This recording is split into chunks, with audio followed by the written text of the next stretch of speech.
بنای خوای بەخشندەی میهرەبان بینەرانی عزیز و خۆشەویستی کەناڵی ئاسمانی پەیام ئەزیزانی بەرنامەی ڕچەی زانایان سەلام و ڕەحەمات و میهرەبانی خوای گەورەتان لەسەر بێ خۆشحاڵ و شادومانین کە لە ئەڵقەیەشتری بەرنامە لا خزمەتی ئەوەی عزیز و خۆشەویستە بین خۆشەویستان بۆ ئەڵقەی ئەمجارە بێکەوە دەڕۆینە خزمەتی تەمەنێکی کورت بەڵام پڕ لە بەرەکەت زانایکی ناودار و خزمەتکار و کۆڵ نەدەر و بەردەوام ڕێزار جەنابی مامۆستا مەلا محەممەدی یاخیانێ بی مامۆستایەکی پایابەرز مامۆستا لە ئاستێکی بەرزی زانستی و دەور و ڕۆڵ و کاریگەریی یەکجار زۆری کۆمەڵاتیشی هەبوو ئەو شوێنانێک کە جەنابی مامۆستا مەلایەتی تیا کردووە لە تەدریسیشە بەردەوام تاو کاتێکە وفاتی فەرموو دواوەی کە 20 تا 22 ساڵە تەنها زانستی شەرعی کۆ کردەوە دواتریش بەردەوام بوو لە پەرش و بڵاوکردن و تێگەیاندن و پێگەیاندنی فەقەیان و مامۆستایانی ئاینی لەگەڵمان بن بۆی سەربردەی تەواوی زانای مامۆستا لە خزمەتی ئەو قوتابی و دۆستانەی زانای مامۆستا کە دەیان دوێنین ئێوە زیاتر لەگەڵمان ئاشنا بن بینەرمان بن.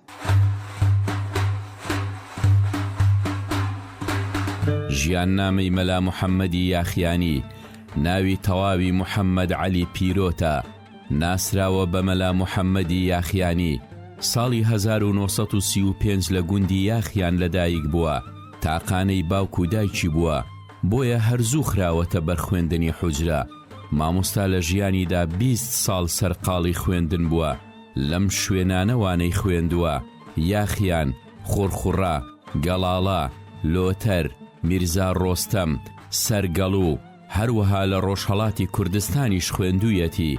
مامۆستا لای ژمارەیەک مامۆستای ئەو ڕۆژگارەوانەی خوێندووە ئەمانە هەندێک لە مامۆستاکانی بوون مەلا محەممەدی یاخیان مەلا خدری خورخوڕا دوجار ساڵی 1951 لە سەردەستی مامۆستا مەلا ڕەسووڵی سەرگەڵوو بڕوانامەی زانستی شەرعی وەرگرتووە و هەمان ساڵ لەگەڵ کچی خاڵی خۆی ژیانی هاوسەری پێکێناوە مامۆستا مەلا محەممەد لە خزمەتی زانست و شەریعەتدا بەردەوام بوو ئەگەرچی زۆر نەژیا بەڵام توانی جێپەنجەی دیار بێت کۆتایی ژیانی دووچاری نەخۆشیەکی سەخت هاتوو ماوەی 8 ساڵ ململانەی لەگەڵ نەخۆشیەکەیدا کرد دوجار ساڵی 1985 لە ناحیەی بنگرد بەهۆی نەخۆشیەکەیەوە لە تەمەنی 50 ساڵیدا ماڵ ئاوایی لە ژیان کرد و لە گۆڕستانی بنگرد بە خاک سپێردرا مامۆستا مەلا محەممەدی یاخیانی پاش خۆی 8 کچ و 3 کوڕی بەجێهێشت کە ساڵێک دوای وەفاتی خۆی کوڕی گەورەی بەناوی مەلا عوسمان لەلایەن ڕژێمی بەعسەوە شەهید کرا.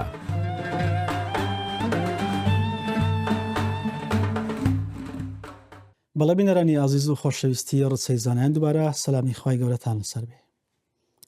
هەڵواتە جەنای مامۆستای مەرحوم 8 کچ و 3 کوڕی هەبوون یەکەیشیان ڕۆیشتەوە بە ڕەحمەتی خوا شەهید بوو لە خزمەتێکێک لە کچە بەڕێزەکانی دەدوێن سەربردەی جەنای مامۆستا سەرەتای دەستپێشی خوێندنی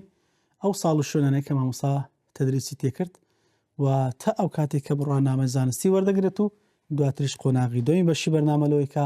مامۆستا لەکوێ مزگەوت وەردەگرێ و لەکوێ دەست بە تەدریس و کردنەوەی حوجرە و مەدرسە شەرعیەکانی جەنای مامۆستا چۆن بوون ئەو قوتابیانە کە لە خزمەتی جەنای مامۆستا خوێندیان کامانە بوون خوا یار بێ لە دوای جەنای مامۆستا ئەوانە شوێندێکیان دەدوێن کە لە ژیاندا ماون شکر مامۆستای بەڕێز جەنای مامۆستا مرواری طبعا دوای دەستخۆشی ماندووبوونێکی زۆر بۆی بە خەمبوونی جەنای مامۆستای مەرحومیشە ئێمە سوپاسی جەنابەت دەکەین و سەلامی خوارد لەسەر بێ خۆشحاڵین کە لە خزمەتانە بین بۆی کاتاتوێی ژیانی جەنای مامۆستای مەرحوم بکەین. بەناوی خۆی بەخشندەی میهرەبان زۆر زۆر بەخێرهاتنتان دەکەم دەستخۆشتان لێ دەکەم بۆ بەرنامە جوانە خۆی پەروەردگار پاداشتان دات و ئینشەڵڵا بیکا بە تێشی و قیامەتتان بەڕاستی گرنگە ئێوەی بەڕێز کە دەتانەوێت ئەو زانە بەڕێزانەی ناو کۆمەڵگاکەمان هەمیشە لە دڵی کۆمەڵگاکەدا بەزیندوی بمێنەوە من سپاستان دەکەم کە یەکێک لەوانە باوکی بەڕێزی منتان بەسەر کردوێتەوە و سپاستان دەکەم منی لە خزمەتتاندام بۆ هەر پرسیارێکی کە هەتان بێ یاخۆ سەلامەت بی خوای گەورە دەرەجاتی عالیکە ئینشەڵڵا جەنای مامۆستا مەرحوم کە باسە کرد کە مامۆستایەشی بە مانای کەلیمە چۆن دەڵێن مەلا بووە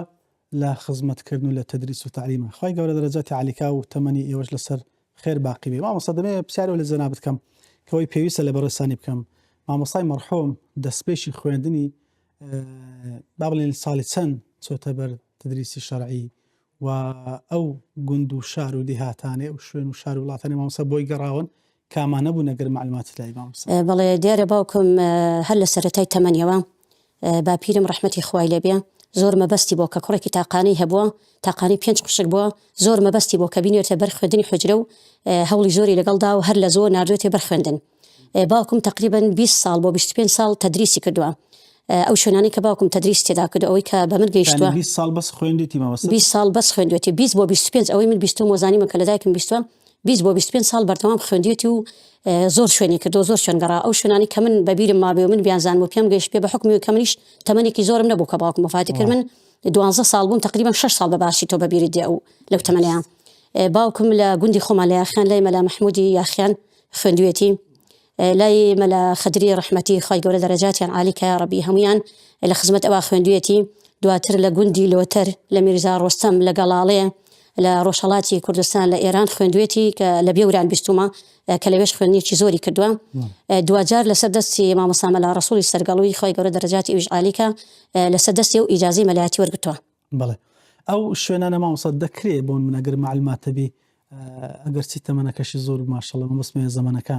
ئەمە پێمان خۆش ئەگەر ساڵەکان بزانی دەستپێکی خوێنی کە لێ بوو چەند لێوێ ماوە لە یاخیان، دواتر ئەو قۆناغان کە ترکە بڕی مامۆستا چەند و چۆن بوو؟ والله هیچ ئەو کاتە بەپێی گونجان وردە وردەکە گەورە بووە، هیچ لەسەر ژیانی مامۆستای نەنووسرا هیچ لەو بابەتەی بەڕاستی من ئەو معلوماتە لەن کە بڵم 20 ساڵی چەند لەوێ خوێندوێتی یان لە هەر شوێنی چەند ساڵی خوێندووە، بەس بەپێی تەمەنەکەی بەپێی ئەو کاتێک کە وردە وردە پێ هەڵاچۆ گەورە بۆ ئەنجا وردە وردە دوور کەوتەوە لە گوندەکەی خۆی، سەرتا لە گوندی خۆی دەستی پێ کردووە، دواتر وردە وردە ڕۆشتە بۆ شوێنەکانی تر. تەمەنی گەورەتر بۆ کە لە ئێران خوێندوێتی، بۆ نمونە لە بێوران خوێندوێتی، ئەنجا کە لە سەرگەڵ و لە ئەو شوێنانە خوێندوێتی ئەو کاتانە لەوێ خوێندوێتی کە بە تەواوەتی بچۆن دەڵێ پێ هەڵاچۆلی دڵنیا بۆ باپیرم خەمی لە خەم ڕەخسیەوە، بەس تەمەنی منداڵیدا هەر 7 ساڵی ئەوانە کە چۆتە بەرخوێندن هەر لە نزیک گوندەکانی خۆمانەوەکو یاخیان و خۆرخۆرە و ئەمانە ئەنجا وردە وردە چۆن دەڵێ پەلی هاویشتو بۆ شوێنەکانی تر دەستی بە خوێندن کردو لەوێ. باپیرت کە مامۆستای مەرحوم تاقانەی ئەو بۆ وایە؟ بەڵێ بەخۆی مەلا بووە هیچ تەدریس و عیلمی شتوای خوێندووە لە زان شەرعیەکان یان چی؟ نەوەڵا بەخۆی هیچ ئەوە نەبوو، خوێندەواریشی نەبووە، بەس ئەویش پیاوێکی بەخەم بۆ خوێندن و زانیوێتی بەڕاستی دەرکی بۆەوە کردو ئەگە کوڕەکەی بنێرێتە خوێندنی حوجرە و ببێ مەمەلا بۆ دنیا و قیامەتی ئەویش سوودی هەیە و بیلفعل واژ بووە. بەڵێ دوای ئەوەی کە بڕوانامە زانست وەرگرتنەوەی مامۆستا لە خزمەتی چێ و لە چێ وەریگرت؟ باوکم لە خزمەت مامۆستا مەلا ڕەسووڵی سەرگەڵ و هەر لەوێ ئیجازەی مەلایەتی وەرگرتووە. دوجار کە ئیجازەی وەرگرتووە ساڵەکە دەزانی؟ ساڵ 50 بۆ 55 لەو کاتێ هەر ئەو ساڵی عنی چۆن دەڵێ ئیجازەکەش وەرگرت و ژیانی هاوسەریشی لەگەڵ دایکم پێکەناوە. هەر لەوێ هەر بیزڵ لەوێ نابەز لەوێ ئیجازەکەی وەرگرت و دواتر هەر لە گوندی خۆمان ژیانی هاوسەری پێکەناوە، ئەنجا دواتر وردە وردە لە دێو دەهاتەکانی ترکە مەلایەتی کردەوە. پاشەوەی کە بڕوانامەی زانستی وەرگرت لەکوێ مزگەوتی وەرگرت دەستی بە مەلایەتی کرد؟ بەڵێ یەکەم شوێن باوکم کە مزگەوتی لێ وەرگرت گوندی جوبڵاغ بوو سەر بە قەزای دوکانە، یەکەم شوێن لەوێ دەستی بە مەلایەتی ئیمامەتی کردووە. ئێستاژ یعنی ئەو گوندانەی کە الحەمدوللا باوکم مەلایەتی تێدا کردو و لێ کردووە زۆر لەلایەن خۆشەویست و عەزیزە بەڕاستی. ئێستاژ ڕێزی تایبەت لە ئێمەی مناڵەکانی دەگرن بەهۆی باوکمەوە کە زۆریان خۆشویستە و مەلایەکی حەقبێژ بووە، سوودی زۆریان لێ بینیوە خەڵکەی. ئێستاش قسەکانی شتەکانی هەموو باز دەکەن و دەجارنەوە بۆمان کە ئەو جێگای دڵخۆشێ بەڕاستی. چەند لێوێ ماوە مامۆستا؟ زۆربەی مانەوەکانی باوکم لە گوندەکان ئەوانی کە تۆزێکم بەبیر دێویان بۆم باسکراوە زیاتر 2 ساڵ لە گوندەکان ماوەتەوە. نازانم ئەمە یاسای حکومەت بۆ ئەو کاتە کە 2 ساڵ بێ یان هەر بۆ خۆی وای پێ باش بووە یان خەڵکی شوێنێکی تر زۆر تەکلیفیان کردو داوایان کردو کە بچێ بێ مەلایەن. ئیتر لە ئەوەیدا معلوماتی تەواو منی نازانم ئەم شێوازە چۆن بۆ ئەوەی من دەزانم زۆربەی جار 2 ساڵ بۆ هەندێک گوندە بۆ دووبارە گەڕاوەتەوە بۆی بە دوای داچوون و هێناوێنێتەوە دووبارە. عادەتی مامۆستایەکان ئاوایە کاتێک کە دەخوێنن لە سوختاتی کە دەوێنە مستعید لەوێ دەرس دەڵێنەوە هاوکاری مامۆستاکانی خۆیانەکەن ئەوە واریدە، بەڵام مامۆستا کە مزگەوتی وەرگرت تەنها پێشنوێژ و تارخوێنی کردیانەوە تا تەدریسیشی دەکردەوە لەوێ. باوکم بە بەردەوامی لە هەر گوندێک بۆ لەو گوندانە بەسمە لەوێ ڕا لە سەرەتای کە لە ئەوێش بووە یەکسەر حوجرە و فەقیه هەبوو تەڵەبەی وەرگرتو و تەدریسیشی دەرسیشی بە تەلەبە و توێتەوە. ئەوەی کە باسی تەدریسەکە کرابێت چۆن بۆ نمونە لە مزگەوتەکە بوو یان حوجری تایبەتە بوو یان لە ماڵێ یان قوتابیەکان ڕێژیان چەند و چۆن بوو؟ لە هەموو شوێنەکان حوجرەی تایبەتی هەوڵی داوە باوکم حوجرەی تایبەت بەخۆی هەبێ. حوجریان هەبووە تەلەبەکان و بۆ خۆشی زۆر هاوکاریان بووە، هەم بۆ خۆی هەم ماڵ و خێزانی هەمویان هاوکاری فەقیەکان بوون و خەڵکی دێهاتەکانیش ینی خەڵکی ئەو دیانی کە باوکم لێ بووە زۆر خزمەتی فەقییان کردو بەڕاستی. یەکەم گوند کە مامۆستا تێدا بوو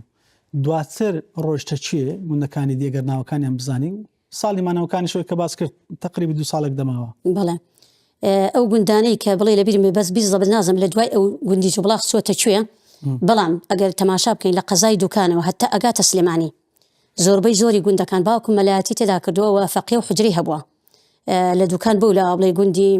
سابوراوە کانمیران مغاغ قایکەن چەقژ باخ هەنجیرە شێغڕەوفی سەرچاوی هاڵی ئەمانە هەمووی کە بیستوم و کە سەردانیشم کردونەوە لە ماوانەدا هەمووی فەقێ و ئەوەی باوکمی لێبوون و باوکمیان ناسیەوە و باسی سەردەمی باوکمیان زۆر بۆ کردم. 2000 مامۆستا لەکوێ مەلایەتی کرد ئاخری تەمەنەکانی؟ بەڵێ لە کۆتایی تەمەنیدا کە لە گوندی باخ بووین ئەوان من بەباشی بەبیرم دێ لە گوندی باخی سەر بە سلێمانی بووین خزم و کەسوکاری مجەمەعی بنگرت کە مجەمەعێکی زۆرم لێ بوو خەڵکی دێودیهاتەکانی خۆمان هەمووی گوازرابەوە بۆ شوێنە هەمویان هاتن بەدوای باوکم وتیان ئەوە ئێمە هەموو لێرە کۆبووینەوە پێما خۆشە تۆش بێتەوە بۆ لامان و لە لای خۆمان یعنی بەڵێ ساڵی هەشتاویەک تا کاتی وفاتی کرد تا 85 هێنایەنەوە تەکلیفیان لێ کرد و ئیتر هاتەوە بۆ ناو خزم و کەسوکار و لەوێ ئیمام و خەتیبی مزگەوتی گەورەی مجەمەعی زۆرم لێی بنگرت بوو تا ئەو کاتی وفاتی کرد. بەڵێ ئەمن حەزمە کرد داچی بەڕێشتان بدوێنە بەڵام ئیتر دواتر دەرفەت نەبوو خێری تێدای بەڵام دەمەوێت هەندێشتی ئەو کە پێویست بلێ پرسم لە بەڕستان دەپرسم وەکو باوچێک لە ماڵە جەنای مامۆستای مەرحوم تەوسیە و نەسیحەت و ئامۆژگاری و ئەو مەلایەتی کە لە دەرێ دەیکرد لە ماڵێ چۆن مەلایەک بوو لە ماڵێ چۆن مرشیدێک بوو لەگەڵتانە چۆن ناسیحێک بوو لەگەڵتانە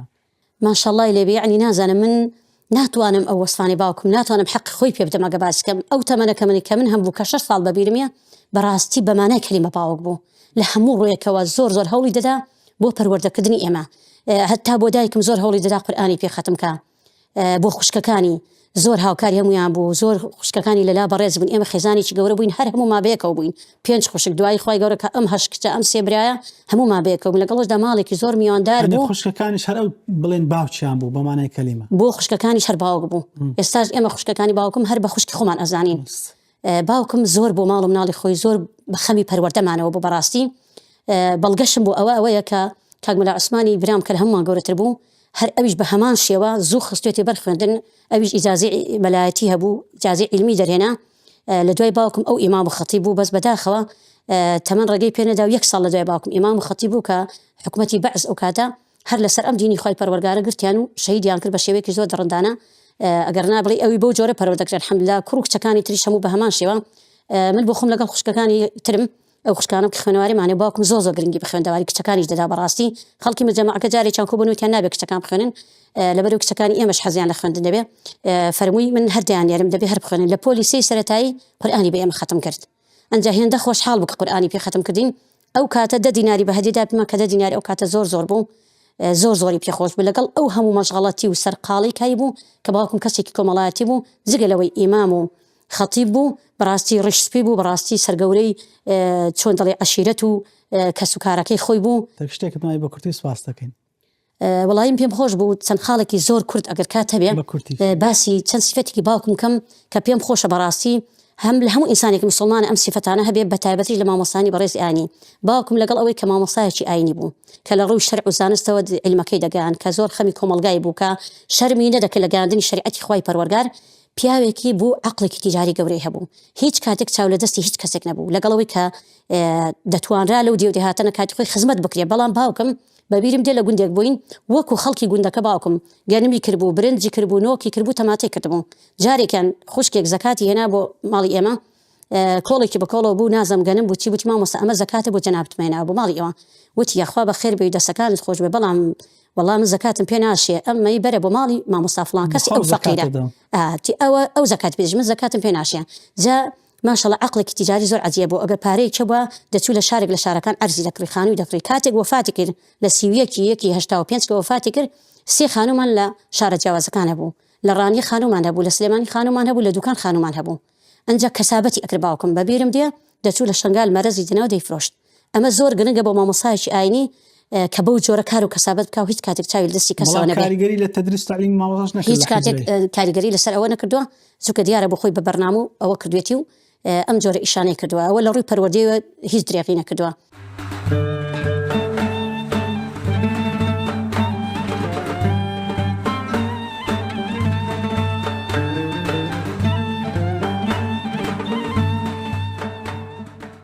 بسم الله الرحمن الرحيم الحمد لله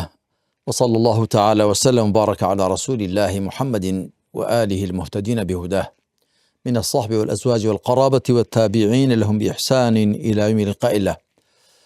بنسبة جنابي ما مساملا محمد يا خياني خوا بلوباي برزو برستركا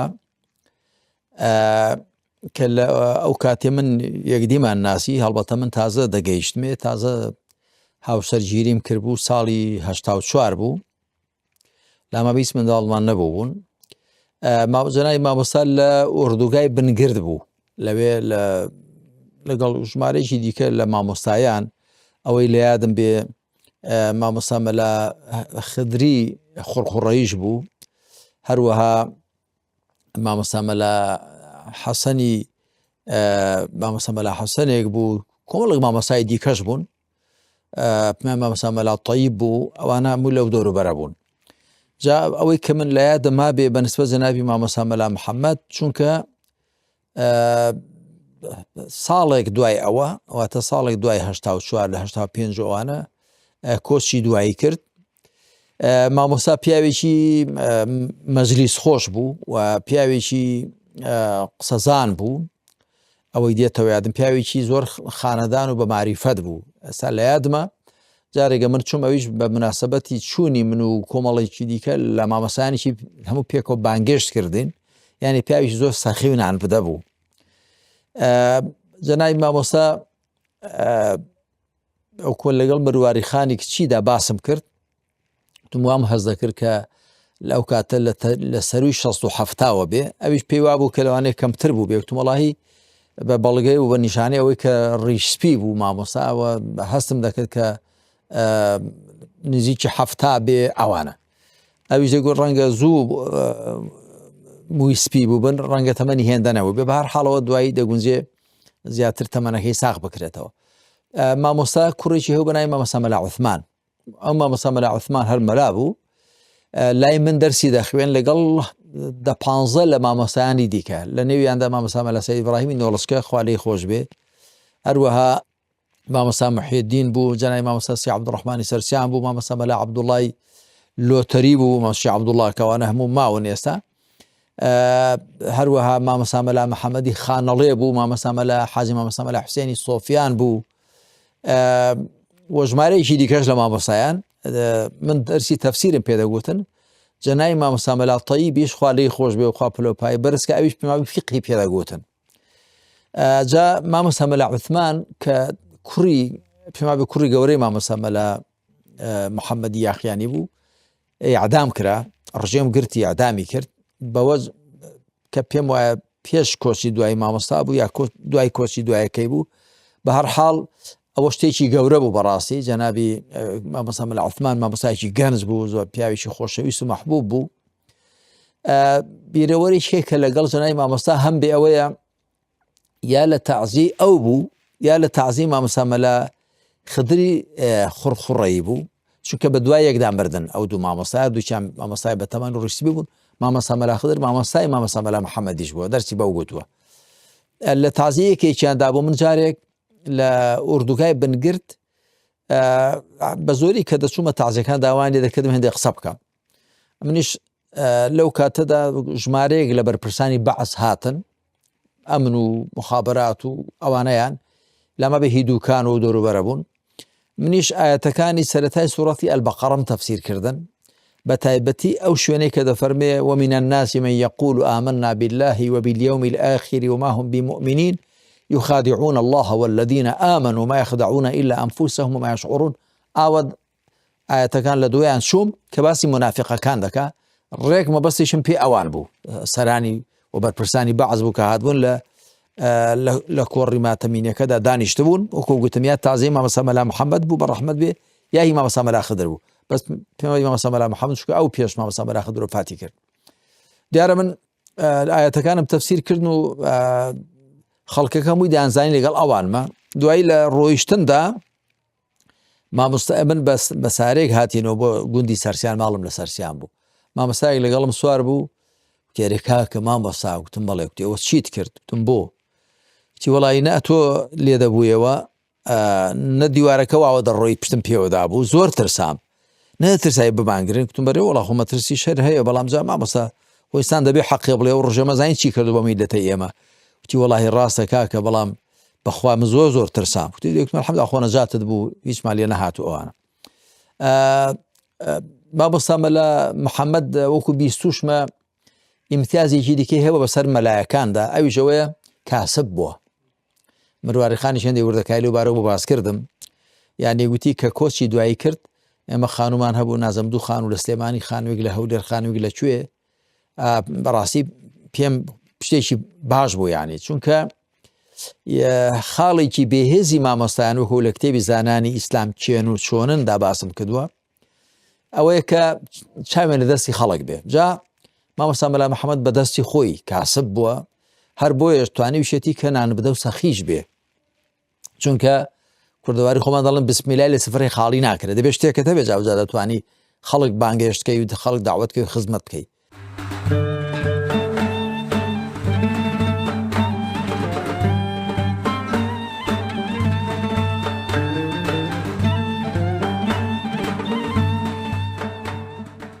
ئەم پیاوە مامۆستا علمێکی زۆری پێبوو پیاوێکی کۆمەڵایەتی بوو زۆر میوان دۆستیش بوو من لە بنگر زۆر لە خزمەتیدا بووم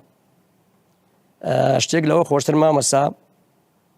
من بەیانێک لە خزمەتیدا بووم زوو بوو یەکێک لە دەرگاکەیدا لەگەڵ مامۆستا دوو بە دوو دانیشت بووین دەرگام لێ کردەوە پیاوێک بوو زۆر بەڕاستیەکەی غەریبە بوو پیاوێکی زۆر شڵەژانی پێوە دیار بوو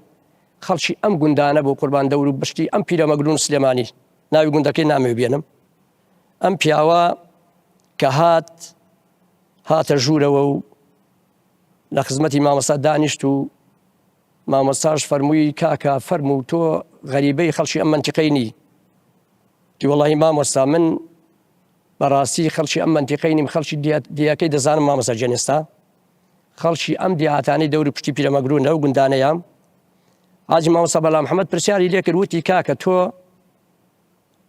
فەرموو ئەو ئیشێکت هەبێ و هەر ئیشێک بە من بکرێ و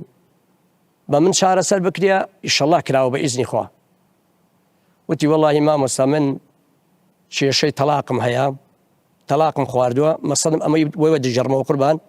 پێ مەقسەدم لە عیلمی ئەم پیاوەیە مامۆستا جەن ئەم مامۆستا مەلا محەممەد پرسیاری لێ کرد وتی فەرموو وتی وەڵاهی تەلاقم بەدەمدا هاتۆ و هاتووم بۆ خزمەتی جەنابەت مامۆستاش فەرمووی کاکە جات و تەلاقت خواردووە لەو گوندانەی تۆ لە سلێمانی و بگەشتووی ئێرە وڵاهی خۆم لە کنی دانیشت بوو مامۆستا وتی کاکە من بۆیە هاتووم بۆ ئێرە ناوی جەنابتیان بۆ هەڵداوم وڵاهی من چەند مەلایەشتیش گەڕاوم مامۆستا نەک بڵێم یەکەم کەس بۆ کن تۆ هاتبم کە چوومە لای ئەوان دەفەرمون تەلاقت کەوتووە منیش بەڕاستەکەی نییە تینێکی زۆرم لێ و شتەکەشم بەدەم داهاتووە پەشێمانم بەڕاستی بەڵام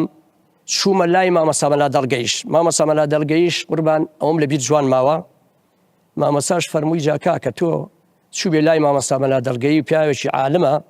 و ئەو مەلایانەی تریش کە تو باسییان دەکەی هەمویان عالمن وتی چی وتی وەڵاهی هەمویان دەڵێن تەلاقت کەوتۆ جاوە مەقسەدم بۆ عیلمی ئەم پیاوەیە وتی بۆم باسکە قوربان بۆی جێڕایەوە بەسەرهاتەکە من لە خزمەتیاندا بووم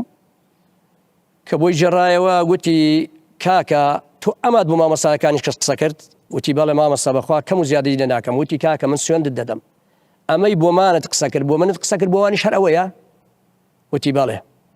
دەوتی کاکە وەرەقەیەکی هێنا و ناوەکەی نووسی و ناوی خۆی نووسی و حاجی مامۆستا مەلا محەممەد یاخیان و وتی بڕۆ بچۆ بۆ لای ئەم مامۆستایانە ئەم شەرعە زۆر قوڵە وەک دەریایەکی بە بنوایە ڕێژکەی زۆر لێ دەبێتەوە هەموو کەسەری لێ دەرناکە بەڵام تۆ بچۆ بۆ لای ئەم مامۆستایانە بە هەمویان بڵێ مامۆستا مەلا محەممەد یاخیان دەڵات تەلاقی بەم شێوەی نەکەوتۆ بەڵام بەو شەرتەی سوێندت دەدەم ئەمەی بۆ من قسە کرد ئەواش بۆیان قسە کردێ وتی بەڵێ وتی هەچیشیان وتیان تەلاقت کەوتووە ئەو من ناوی خۆم نووسیوە تۆ دەچێ بۆ لایەن هاز ڕۆژێکی دەڵێن کۆبوونەوەیەکی ساز دەکەین لەسەر ئەمە بزانت چۆنیان پێدەسەلمێنم کە تۆ تەلاق نەکەوتووە کابرا زۆر گەشایە مامۆستا لەوێ مامۆستا مەلا محەممەد وتی بڕۆ بابەجیان خەمن نەبێ ئیشەڵڵا ئەویش زۆر گەشایە وتی مامۆستا هەمویان وا دەڵێن وتیا بابە هەمویان باوا بڵێن جا قسێکی مامۆستا خۆشی کرد لەوێدا هەم وەک نوختەیەکی جواب بوو وتی دەبڕۆ کاکە من مەلاشم و نێرە مەلاشم جا زۆر مامۆستا پیاوێکی قسە خۆش بوو نوختەی زۆر خۆشی هەبوو دیواخانێکی باشیشی هەبوو میوان دۆست بوو زۆر بەڕاستی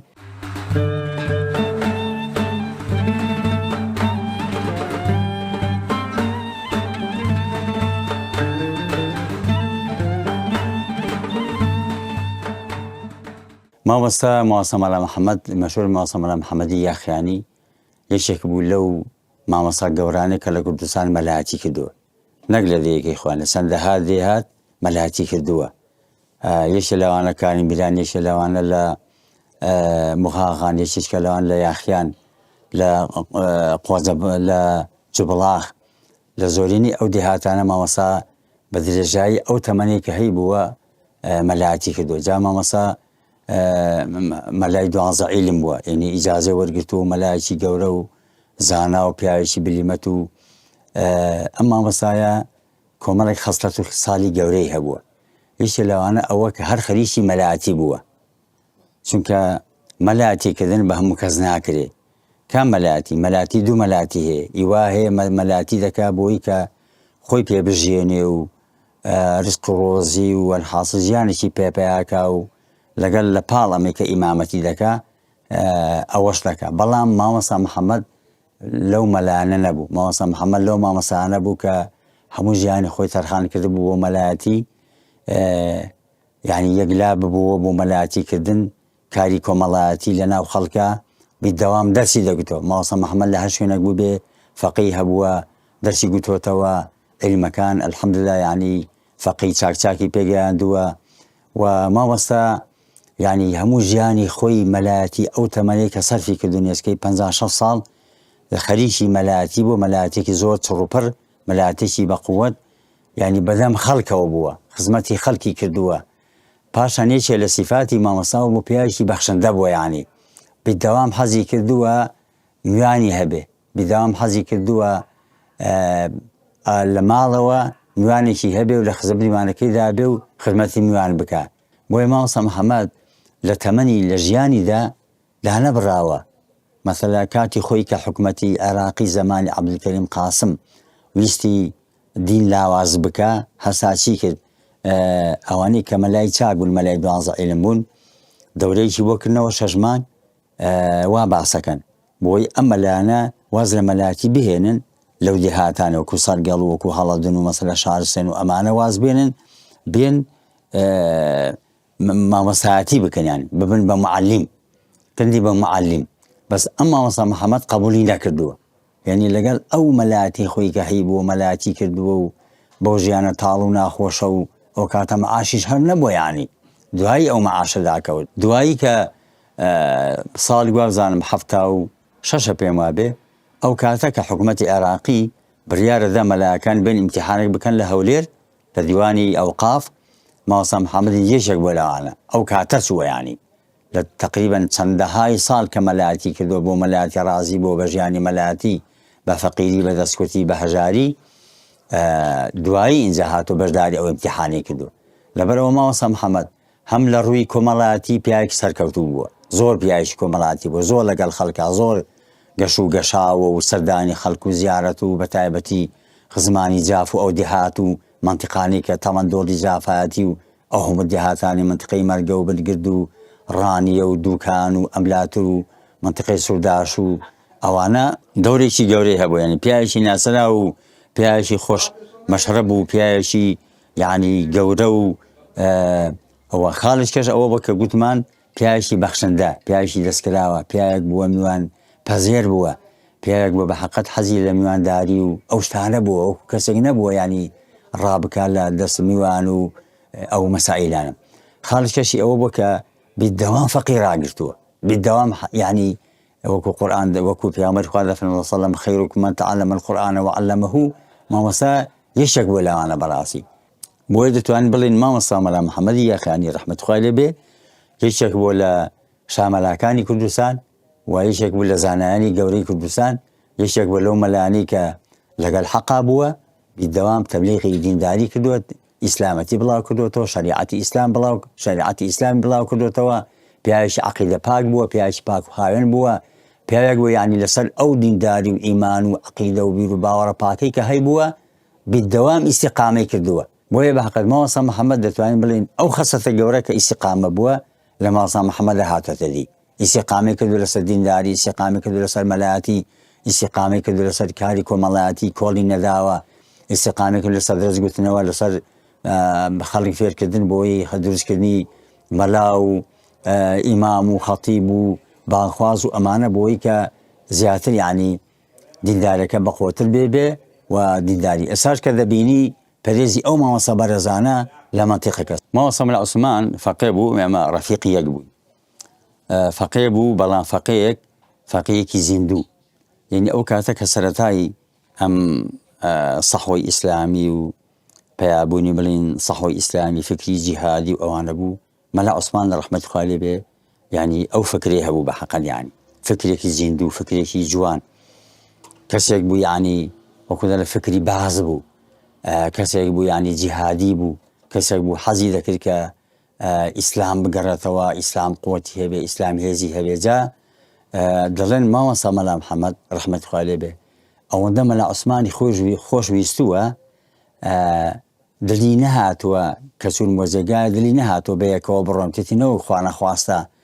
سیارەکە دەعام بکە هەردووکمان تیا بچین مامۆستا ئەوەندە مەلا عوسمانی خۆشویستووە ڕەحمەتی خوا لێ بێ مەلا عوسمان کوڕێکی جوان کەسێکی چاک بووە و خوێندنیشی زیاتر لە خزمەت باوکی کە خوێندێتی دوایی کە بۆ بە مەلا ئەم مامۆستا عوسمان لە بنگرد لەوێ تەمە لەوێ دەبێ جا ئەو کاتە بڵین حکومەتی بەعز دیارە تەمە زۆری بۆ دێهاتەکان و ئەو شتانە هێناوە و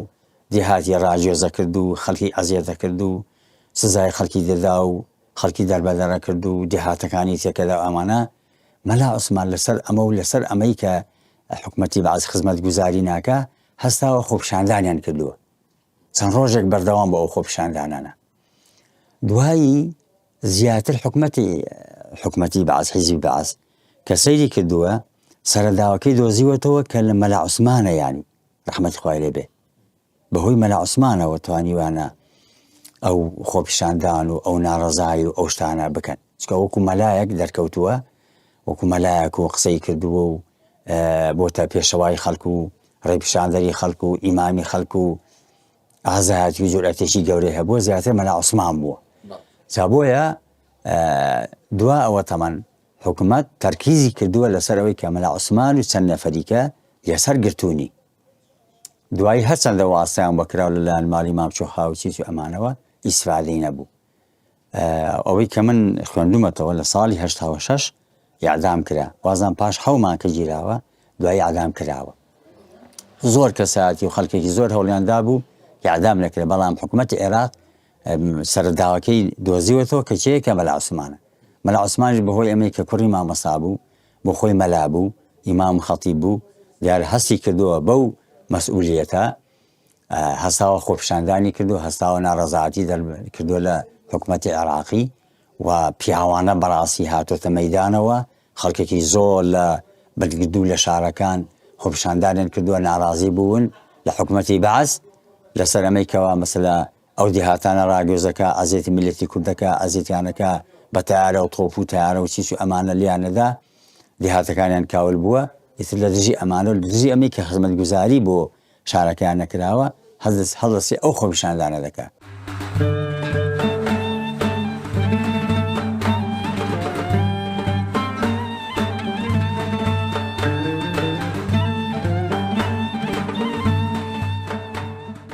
بەڵێ بینەرانی عزیز و خۆشەویستی ڕسەی زانایان لە خزمەتی یەکێکی تر لە قوتابیەکانی جەنەی مامۆستا دەبین کە سەربردەی جەنەی مامۆستا لە مەدرسە لە حوجرەیە کە ئەو کاتێک کە جەنەی مامۆستا لە خزمەتیان نبووە پێمان بڵێ ئەو کاتە مامۆستا چۆن تەدریسیە کرد کەی داهاتە حوجرەوە چەندە ماوە قوتابیەکانی چەند و چۆن بوون کەیفەتی تەدریس و تعلیم جەنەی مامۆستا وەها حریسی دڵسۆزی لەگەڵ قوتابیەکانی چۆن بوو لە خزمەتی زۆر بەڕێز مامۆستا مەلا حامید یاخیانی هەر لە یاخیانەکەی دیارەکە هاوگوندیش بوون مامۆستا سەلامی خوارد لەسەر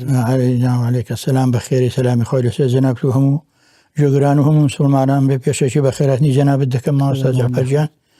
کە هەستاوی بەو ئەرکەی و ئەممان دووبوونت خستوتە سەرشانی خۆت و ناوی ئەو مامۆستایانە کە هەریەکەیان لە کاتی خۆیدا چرایەکی ڕۆشنی منتیقەکەی بۆ ئیعلام وەکو ئێستا نەبوو ئەو مامۆستایانە چرای ئەو ئومەتەی ئەو سەردەمەی بوون و کە ناویان نەماوە جەنابەت هەستاوی بەوەی کە ناوەکانیان دووبارە زیندوو دەکەوێ و خۆشحاڵیە زۆر پێخۆشحاڵین بەو ئەرکێک کە خستوتە سەر شانی خۆت خوای تا لە جەزای بەخێرت بداتەوە و لە دنیا و لە قیامەتێ و داواکاریشم لە خۆی تەعالا کە ڕوحی حاجی مامۆستا مەلا محەممەدی ماوەستام بە بەهەشتی بەرینی خۆی شاد بکە و ئێستا لەگەڵ کاکە مەلا عوسمانی شەهیدی کوڕی لە بەهەشتیدا بەیەکەوە بن ئینشاء الله. مامۆستای بەڕێز بەڵێ ئەو ساڵێک کە بەڕستان لە خزمەتی جەنابی مامۆستا بوون چ ساڵێک بوو و چەند لە خزمەتی مایەوە ئەو دەرسانیتان خوێند کامانە بوو لەکوێ؟ بەڵێ وەڵای قوربان ساڵی 1970 بوو دوای بەیانەکە 11 ئازار ئێمە لەگەڵ برایشکەم کە مەلا محەممەدی برامە ئێستا نەساقە خۆی تالا شفای بدە ئەو دۆمان بووین چوینە خزمەتی بۆ کانی میرانێ ماڵەکەی هاتەوە لە خزمەتی دابووین تقریبا 2 ساڵان لە خزمەتی دابووین لەوێ و لە حوجرەکەی ئەو 2 ساڵی 4 فەسڵە دەمانەوە لە هەر مامۆستا 4 فەسڵی لێوە دەماینەوە لێوە بووین بەڵێ. ستان خوێن وەڵام قوربانەوە وعدەی بڵێم کاک مەلا عوسمانی کوڕیشی بۆ ئەو سێ کەسە بووین ئیزهارمان خوێن و مزەجمان عوسمانی ڕەحمەتی کات تەڵەبە لە گەرنگۆ بەڵێ لەگەڵ ئێمە دەستی کرد بە خوێنێت پێشەوەی لە مەکتەب خوێن بووی بەس کە ئێمە چوین لەبەری ماساژ تاقانە هەرو کوڕی هەبوو ئەو وعدەی کاک عەلی و کاک عومەروانی نەبوو کە ئێستا کوڕەکانی کاک عەلی لێرە شەریفی مدیری کارەبایە و کاک عومەری لە خارجە ئەم کچانەی هەبوون کچەکانی زۆر بوون بەس کاک مەلا عوسمانی هەبوو تەبەن دڵیشی نەدەهات بە هەموو شوێنێکی بینێرە زۆری پێخۆش بوو کە ئێمە خەڵکی دیین و برین ڕەفیقیەچین و شوینەوە ئەوش لەگەڵ ئێمە دەستی کرد بە خوێنە لە مەکتەب خوێن بووە تا سەفی شەشی ئەوسا ئەوش لەگەڵ ئێمە دەستمان کرد بە خوێنەوە گەرزم کردی ئەو کتابانی لە لامان خوێنە مەلۆ پەترەیدا ئونموزەر و ئیسار و تا جامیمان خوێند و لەوێ بوونەوە 2 ساڵانە پاشی بینێکی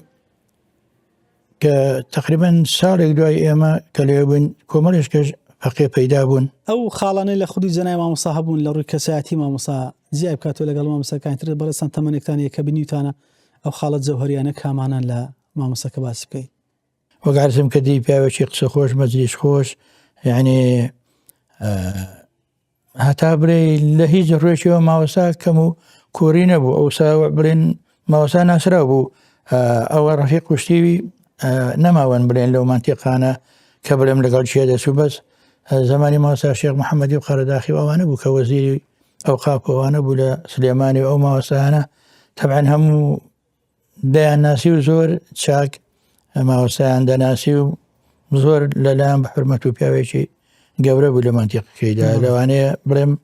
لە زۆر شوێنان ڕ پرسیاری شەرعی داهاتنە خزمەت حاجی مامۆستا محەممەدی بۆ کانی میرانێ لە ئەو گوندانەی دەوروبەری ڕامەلاشیان هەبوون بەڵام قەناعەتیان زیاتر بێ یعنی ئەو کاتە بۆن منەگە پرسیارێک بە کورداری خۆمان دەڵێ عاسێ بوو باهەیە بڵێ جگەر لە گوندی خۆتان ئەو گوندێک کە ئەو کاتی جەنابی مامۆستا لێ بوو لە دەوروبەری شەرع هەر بەو دەکرا بەڵێ یارێ وەڵا دەهاتن نایبنەوێ لە ئەو گوندانە ڕان لە چاڵاخان لە سوسە کۆن حاجی مامۆستا مەلا قادری لێ بوو بە ڕەحمەتی بێ شەر ئامۆزای حاجی مامۆستایە نەماوە خۆی تەعالا لێ خۆش بێ ڕوحیشە دەهاتن ئارێ وەڵا بۆ زۆر مەسایل لە ڕووی هەستی نەتەوایەتی مامۆستا بەڵا هەتا برێ کورتپەروەر بوو زۆر ئەلەوانە ئەوە مناقەشەشتی زۆر بوو لەگەڵ هێندێک خزمی خۆمان و ماوەستا لەسەر کوردایەتی ئەرەوەڵا زۆر زار لە مەدرسی زۆر گەورەدا وەگەی ماڵێ مەمشوخای و لەوە دیوەخانانە ئەوە ئەگەر ناکرێت لێرە بڕین پێیاندا بچینەوە لەسەر هێندێ لایەن قسەی زۆر سەری دەکرد لەگەڵ حاجی مامۆستا قادری ڕەحمەتی و کاک حاجی حەمەد سەعیدی قەڵەم پاشای خوا لێی خۆش بێ وشارێکێک بوو لە کەسایەتی و ڕیسپیەکانی قەومی خۆمانی چاپ نەماوە جاوە ئەو مناقەشانەی زۆر دەکرد هێنی کوردایەتی زۆر بوو دەیگوت ماڵێ پڵان کەسی سەنەوی کوردین چۆن سەیارە سەنەوی هەیە دەیگوت ئەو ماڵش سەنەوی کوردین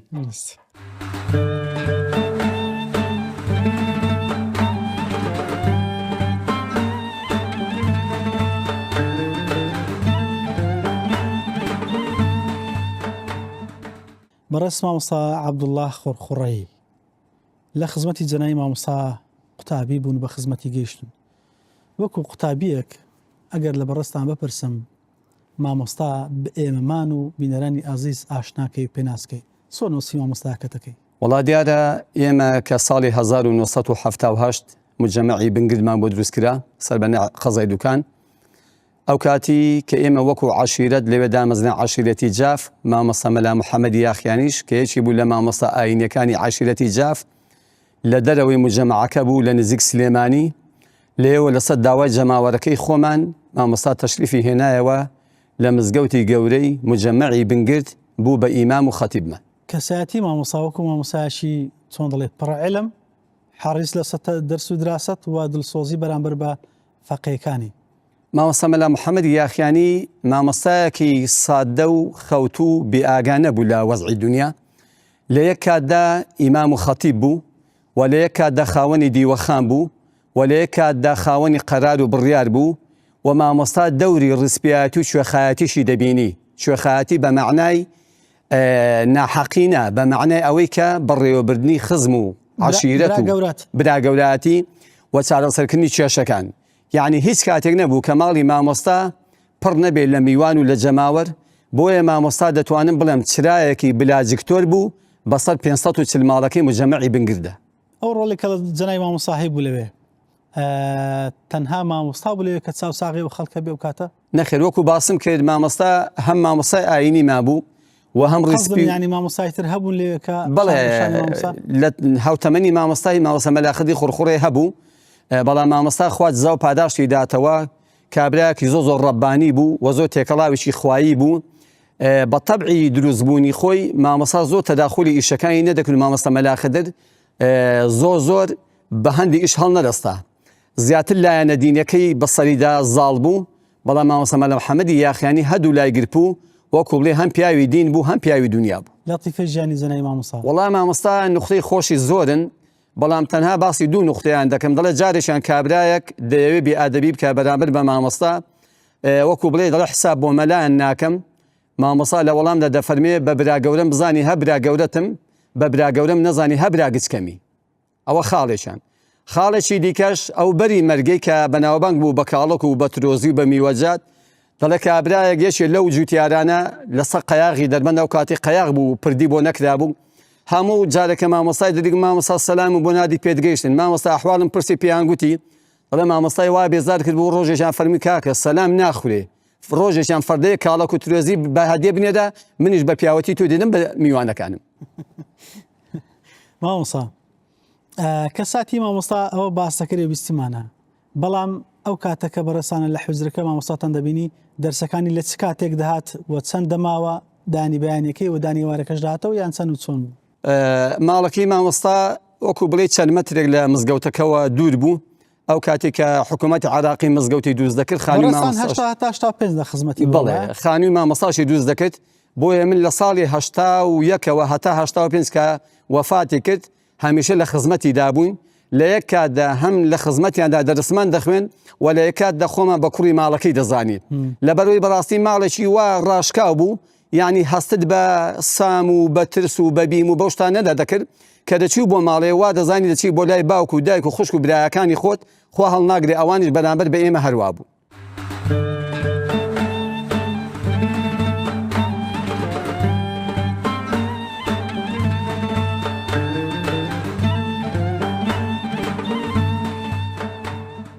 بەڕێز مامۆستا حەمە سووری سجن بەڕێستان ساڵانێک لە خزمەتی جەنای مامۆستای مەرحوم بوون،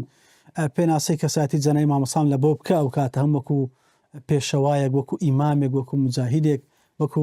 پیاوێکی سەحەوی و داعاوی چۆن بوو جەنای مامۆستای مەرحوم؟ باسکردنی مامۆستایەکی ئەوە لە سەردەمانێکی تاریکی پڕ زۆڵ مستەم و پرترس و خۆف، لە سەردەمانێک کەوا ئینسان لەسەر وێنەیەک لەسەر کەلیمەیەک ئیعدامکردنەکەی ئەو خواردنەوە وابوو، شتێکی وا ئاسان نییە. مامۆستا مەلا عوسمان وەسەجەم و مامۆستایانی تریش بەڕاستی، بەڵام بە تایبەت ئەویش کرد ئیمام خەتیبی مزگەوتی گەورەی مجەمەعی ڕانیە بوو، کوڕی مامۆستا مەلا محەممەدی یاخیانێ بوو، بخۆشی باوکیشی بەڕاستی دوو مەعالمی ئەوەندە گەورە بوون. یعنی مامۆستا لە تەمەنی گەورەتر بوو بۆ خۆی، لە تەمەنی گەورەتر بوو. ئەو کات لەژێر ئەو هەموو ترسەیدا یعنی ئەسڵن وجودی ئەوەندەی بۆ حیزبی بەعزدا نەتەنە بە هیچ شێوەیەک. ئەو کاری پێشمەرگە بوو لە بوتارەکانیدا زۆر جەریئانە قسەی دەکرد، یعنی خۆشی و مامۆستا سەید برایەم ڕەحمەتی خوای لێبێ گەوان هەردووشیان لەوێ بوون. یعنی خەڵکێکمان هەبوو خۆی بەزاژ نووسی کاتی خۆی، پێیان گوتین ئەمیشە عەلامە چۆن لە زشتی وا دەکەن. خەڵکێک نەی دەزانی وەی دەزانی مانی خەڵکێکی عەشایر بوو، وەی دەزانێک بێتە چەکدار کە ئێمە تابی مزگەوت بووین و کاتە من لە خزمەت مامۆستایوان دابووم لە ساڵی 1945 تەلەبی منداڵ دەرسم پێ دەکوتەوە دەرسمان لایوان دەخوێن لای ئەو مامۆستا مەلا عوسمان، مامۆستا مەلا حوسێنی سۆفیانی، مامۆستا مەلا ڕەسوڵ، مامۆستا مەلا ئیسماعیل، مامۆستا مەلا ئیبراهیمی سەید ئیبراهیم کە ئەولانی ثقافی زیاد تەکیدی دەکەون لەسەرمان، یعنی کە دەرسمان لە خزمەتیان دەخوێند ئەم خەڵکە دەبوو بەزار پێیان وتی کەکە حرامە، یعنی بخۆم چوومە ماڵێ نەمزانی کە هەوێکیان بێتم وەڵڵی دەیانەن دەخۆم ئەو دەخۆم یەشتی ناخۆم دەبێت ئیلا ئەو هەوێ بێتەوە، یعنی وازمان هێنا لە هەموو شتانە لەگەڵ دیندارێکەیان تێشان دەگەیان دین کە ئەمە لە بەرامبەر دژمنێکی سەرسەختی میلەتە دەین. طبعا ئیتر چەندی وەسفی بکرێ ئەو مامۆستایە لە بواری عیلمەوە مامۆستایەکی عالم و زانا، لە بواری جورئەتەوە مامۆستایەکی جەری، لە بواری هاوکاری لایەنە سیاسیەکان کەوندی ئاگام لێ بوو هیچ کاتێ بەبێ سیلاح نەبوو لە ماڵی هەوی بوو سیلاح مزەلیەک بوو والله ئەعلەم مزەلیەکی جوان بۆ هەی بوو، یعنی هیچ تەقسیرێکی نەبوو ئەوەندی کە من ئاگام لێ. چاڵاشەکانی مامۆستای زیاتر لە چ ڕوەک بوو لەو کاتی کە ئەو کاتی بەڕستان لە خزمەت بەس پێش بڵێ تو ساڵێک ئەو کاتە لە خزمەتی ساڵەکان چەند بوو چەند تا چەند؟ لە ساڵی 1982 بۆ 1983 دەستمان بە دەرسی قورئان کرد هەتا ساڵی 1986 ئەو 4 ساڵە بە سڕی لەو مزگەوتەی هاتووشۆمان هەبوو لەم ئەو مزگەوتی دەستشوین. چالاشەکانی ئەو کات لە دەرس و دەبراتی ئەوەی بفەقێتی بوو ئەو یەک دووش زیاتر مەولود و ئەو شتانە بوو ئەو کات چونکە مەزالی شتێکە نەبوو بەڵێ لە یادمە ساڵی 1984 بۆ 1985 بوو مەولودێک کرا تا مەسئولینی حیزبیش هاتن لەوێ شعرێکی دامەوتی بیخوێنەوە ئەوەی مامۆستا زووتیار هەیە شاعیر مستەفیان شاعیر الله عەلەم نازانم ماوەیان نەگەنمەوە خوالی خۆش بێ ماویش خوای گەورە تەمەندرێژ و عاقبەت خێری کا زیاتر ئینشاءالله لەسەر بەهار بوو کاتی بەهاریش بوو یعنی شعرەکەی دامەوتی بیخوێنەوە دەوری 10 دقە دەبوو شعرەکەشی دوور و درێژ بوو خوێنمەوە یعنی وشەی زۆر قورسی تێدا بوون دوایی گەر خوێنمەوە زانیم بگەسیم گوتووە بەڵام وتی بیخوێنەوە مەترسە هیچ لە گۆڕێنی ئەو بخۆم هەلێری و یعنی سەری بۆ بەڕاستی زا لەو بوارەوە چالاشیەکان و لە مەولودەکان کە خەڵک مەولودی دەکرد و کاتی زیاتر ئەوە بوو وەزائیدەن ئەو دەرسانی کە بە ئێمە دەگوت و دەرسی تەبەن عامی قورئان و ئینجا تەفسیر و زیاتر قورئان و فقه ئەو لەو دەرسە ئەوە بوو زیاتر. کۆتاوتەی جەنابەت مامۆستا گەر شتێک پێت وابی باشە کە باسکەیە کۆتاییە ئەوە لە ساڵی 85 بوو والله ئەعلەم 85 کۆتایی 85 پێشەوەی کە بنگت تێکسێ مامۆستا مەلا عەلی بەبیراتەوێ هاتە بەدیەکاندا دەگەڕا هاتە گوندەکەشمان هاتە مجەمەعی بنگرت ئیتر بوتاری جمعەی دا بە ئەو مامۆستا مەلا عوسمان بوتاری جمعەی دا بە ئەو کامە یعنی لە قانونی حزب بەعزدامە جەریمەیە کە بەحقەت ئیتر کاتێکە تەفسیری سەر بکە مامۆستا ئەو کاتی مامۆستا باپی لە زمانی ئەوەی بزوتنەوەی ئیسلامی و کۆکردنەوەی کەسایەتیەکان لەو دەور والله ئەعلەم کەمتر هەستمان بەوە دەکرد بەڵام دوای زاریمان کە ئەمە بووە گەڕایە و دەگەڕا بەسەر دەیەکە دەزا لە زمانی ئەوزەیەک هات بوو ئەوێش هات مامۆستا مەلا عوسمان وتارەکەی دایە و ئەو وتارەکەی پێشکەش کرد.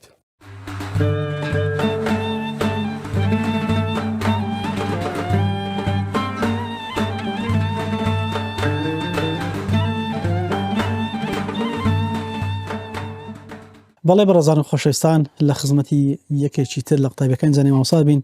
کە مامۆستا سەیدی ناوە ئەوەندەی کە مامۆستا لە خزمەتی بووە خەسڵەتی صفەتی مامۆستا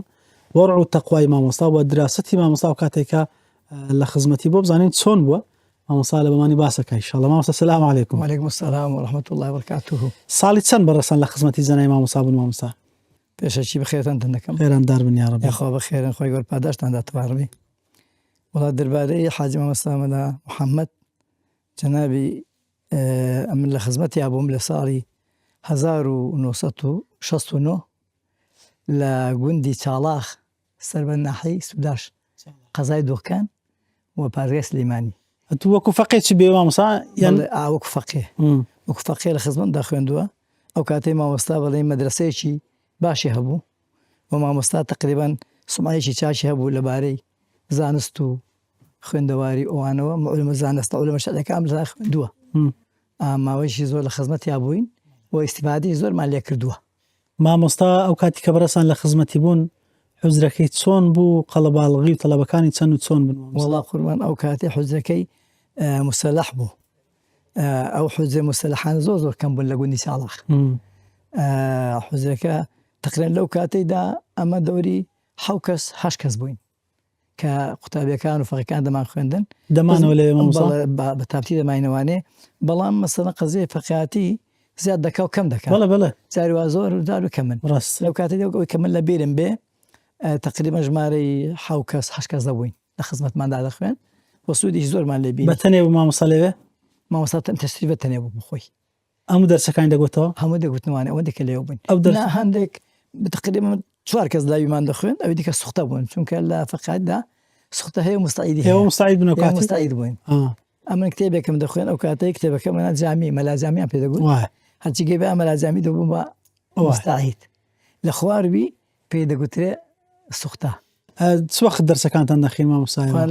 ساعت 8 بەیانی و هەتا 12 نیوەڕۆ ماڵی لە مزگەوتی دوور مامۆستا ما زۆر دوور نەبوو تقریبا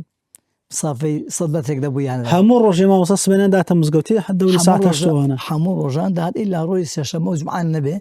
لە فەقیاتیدا سێشەمە و جمعان عوتڵەیە بەس دانی بەیانەکەی دەتانخین بەڵێ بەس بەیانی کەمان دەخوێن ئیلا لە حاڵەتێکە کە مانیعێک شتێک پەیدا بە مامۆستا یا میوانی هەبایە چونکە مامۆستا میوانی زۆر دەهاتن ئەو کاتەی پاش نەوڕەکان دەستکامە دووبار دەخوێنەوە